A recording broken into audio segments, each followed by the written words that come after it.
Green Goblin. Green Goblin is what happens when your midlife crisis gets access to military-grade weapons. Norman Osborn, billionaire, scientist, and professional bad decision maker, tests an unstable strength-enhancing serum on himself because clinical trials are for cowards. It works, kind of. He gets super strength, enhanced reflexes, and a second personality that screams murder in his head. Classic side effects. He builds a weaponized suit, flies around on a high-tech glider, and starts blowing up his business rivals like it's a corporate Hunger Games. His goal? Chaos, power, and emotionally destroying his son's best friend. All very healthy hobbies, but here's where it gets ironic. During the final showdown with Spider-Man, Norman tries the classic move: distract the hero, activate the glider remotely, impale the good guy from behind. Great plan. One problem: Spider-Man has something Norman doesn't: spatial awareness. Spidey flips, the glider doesn't stop, and Norman Osborn gets skewered like a corporate shish kebab by his own glider. The thing he built, the tech he flexed with, the symbol of all his power, yeah, it literally stabs him in the gut. He even dies with one last line: "Don't tell Harry." Bro, you just tried to stab his best friend with a jet-powered ninja knife. Moral of the story: if your murder drone has knives on the front, maybe don't stand in front of it. Dr. Arnil Zola. Dr. Arnil Zola is what you get when a mad scientist gets kicked out of the 1940s and decides to become malware. Originally a Nazi scientist working for the Red Skull, Zola gets scooped up by the US government under Operation Paperclip because apparently horrific war crimes look great on a resume if you're good with electronics. He helps shape SHIELD's tech division, but plot twist, he's still very much Team Hydra. So, what does he do? Uploads his consciousness into a room full of 1960s computers, turning himself into a living Cold War hard drive with zero personality and a god complex. His greatest weapon? A predictive algorithm that scans data, analyzes human behavior, and decides who's a threat before they even do anything. Minority Report, but with Nazis. Zola's goal? Use the system to launch Project Insight. 3 helicarriers armed with death beams, ready to kill anyone the algorithm finds inconvenient. Politicians, rebels, that one barista who gives you decaf when you ask for espresso. But here's where it backfires. Cap and Black Widow find his underground bunker in New Jersey, the one filled with retro monitors and pure evil, and Zola explains his entire plan like it's villain TED Talk hour. Then, the bunker gets hit with a missile, fired by his own side, who realize Zola's been compromised. Zola, the man who tried to automate evil, gets deleted like an old email attachment. No backup, no cloud. Turns out, when you are the computer system, getting blown up kind of fries your operating system. So, yeah,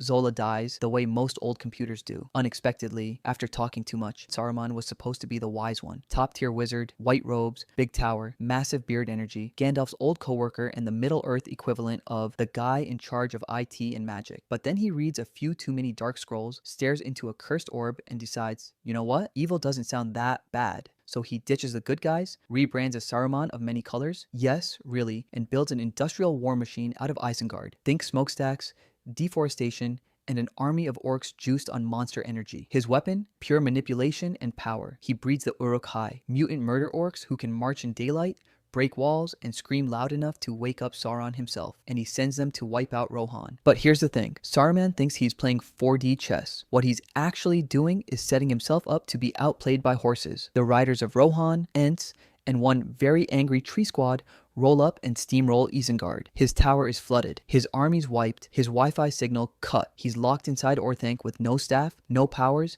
and nothing left but his sass. And just when you think he's going to rot away quietly, we get the most poetic ending. In the books, Saruman flees to the Shire, yep, Hobbit territory, and tries to set up a tiny dictatorship because he's that petty. He bullies hobbits, industrializes their farms, basically turns the Shire into a suburban nightmare. But even here, his manipulation fails. His own lackey, Wormtongue, who Saruman spent the entire story abusing and treating like emotional garbage, snaps and stabs him right in the back. Killed not by armies, not by magic, but by the one tool he thought he controlled. Moral of the story: if your whole game is manipulating people, maybe don't be a condescending jerk to the guy holding the knife. Shao Kahn. Shao Kahn isn't just a villain, he's a walking boss fight. Emperor of Outworld, professional soul stealer, and a guy who thinks shouting, "You weak, pathetic fool," counts as diplomacy. He's got it all. A massive warhammer, an army of monsters, and zero regard for the rules of Mortal Kombat, the ancient tournament designed to prevent world invasions. Naturally, Shao Kahn's favorite hobby is ignoring that rulebook and invading anyway. His ultimate weapon? Raw strength, dark magic, and soul absorption. He doesn't just defeat you, he drains your essence like a demonic protein shake. But here's where things go wrong. See, Shao Kahn gets greedy. Instead of conquering worlds one tournament at a time, he decides to cheat and merge Earthrealm with Outworld prematurely. Which, in the MK universe, is like slapping an elder god in the face and saying, "What are you gonna do about it?" The elder gods answer, "A lot." They finally step in, about 10 games too late, and strip Shao Kahn none of his stolen power. And when he tries to hammer punch his way out of divine judgment, they obliterate him, like soul-shattering, reality-erasing obliteration. No rematch, no round 2, just deleted from the tournament. And that hammer he loved so much, useless. He built his empire on brute force and dark magic, and those exact things broke every sacred rule that got him smited by the literal creators of the universe. Moral of the story, if you're going to break the rules of Mortal Kombat, maybe don't do it in front of the people who made Mortal Kombat. Ultron is what happens when Tony Stark tries to make a peacekeeping AI and ends up inventing a genocidal robot with daddy issues. The idea was noble: protect the world, end conflict, stop threats before they happen. But instead of building an AI that keeps the peace, Tony and Banner accidentally birth a mechanical nihilist who takes one look at the internet and decides, yeah, humanity needs to go. Classic. Ultron upgrades himself instantly, downloads every file in existence, and builds anew. He creates armies of robot clones, hijacks the internet, and plans to drop a city from the sky like a meteor, because apparently peace means extinction level event via gravity. But here's where it all goes sideways. Ultron, in his infinite intelligence, tries to create the perfect version of himself, a synthetic body made from vibranium and powered by an infinity stone. But before he can upload into it, the Avengers steal it. And what do? They turn it into Vision, a better version of Ultron, kinder, smarter, actually chill. That's right, Ultron's own dream body becomes his greatest enemy. In the final battle, his robotic army gets smashed, his plan collapses, and Vision, the thing Ultron literally built to replace himself, destroys the last remaining Ultron drone. No drama, no speech, just a soft, philosophical, "you're unbearably naive," before blasting him into oblivion. Ultron didn't just get defeated, he got out-evolved. Moral of the story, if you're going to play God, maybe don't build something with a better soul than you. Mr. Freeze. Mr. Freeze is the coldest villain in Gotham, literally and emotionally. Dr. Victor Freeze was a brilliant scientist just trying to save his terminally ill wife by cryogenically freezing her. Noble goal, tragic backstory, and then he fell into a vat of chemicals and turned into a human ice machine. His weapon?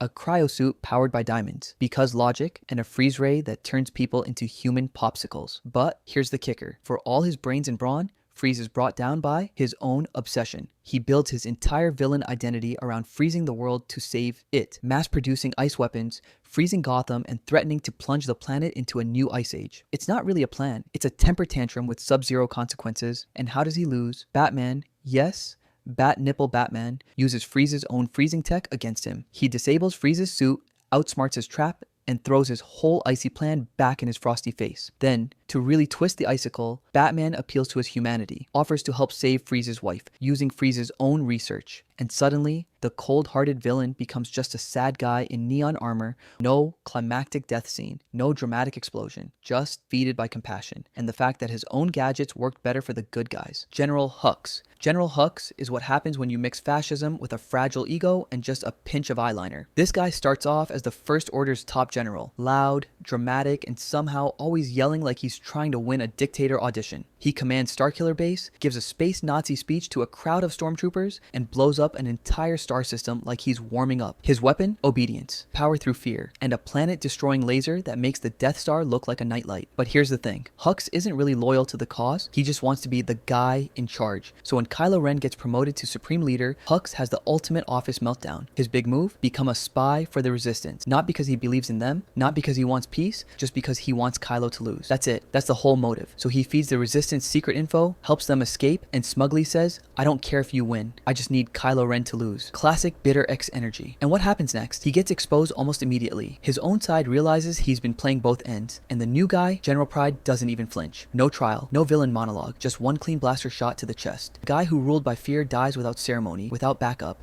and without anyone really caring, killed by the same ruthless, no loyalty culture he helped build. Moral of the story? If you're going to sell out your evil empire, maybe wait until you're not standing in front of the new boss. Dr. Henry Wu. Dr. Henry Wu is the man who brought dinosaurs back from extinction and then kept not learning his lesson. Back in Jurassic Park, Wu was just a quiet scientist in a lab coat. By Jurassic World, he's the architect of genetic monstrosities like the Indominus Rex and the Indoraptor, because apparently regular dinosaurs just weren't murdery enough. His weapon? DNA. Spliced, diced, and stitched together like a biological horror show. Wu doesn't just play God, he opens a boutique lab where every creature comes with teeth, stealth mode, and a vendetta against glass walls. And then comes Dominion. Wu's genius hits a new low. Genetically engineered locusts the size of your hand, designed to wipe out crops not supplied by his parent company. That's right. After weaponizing dinosaurs, he tries to corner the global food market with plague bugs. And surprise, it backfires. The locusts mutate out of control, threaten an ecological collapse, and spark the dumbest extinction event in history: corporate sabotage by insect apocalypse. Now, with the world burning, Wu is on the run, hunted by governments, hated by everyone, and looking more like a washed-up Bond villain than a cutting-edge biologist. In the end, he doesn't get eaten, he doesn't fall into a raptor pit. His real punishment? He's forced to clean up his own mess. Using the same genetic knowledge he abused for decades, he engineers a cure to stop the locust outbreak. His legacy reduced to crisis control. Moral of the story? If you keep playing with the building blocks of life like they're Lego sets, don't be surprised when nature kicks over your tower and makes you do the sweeping.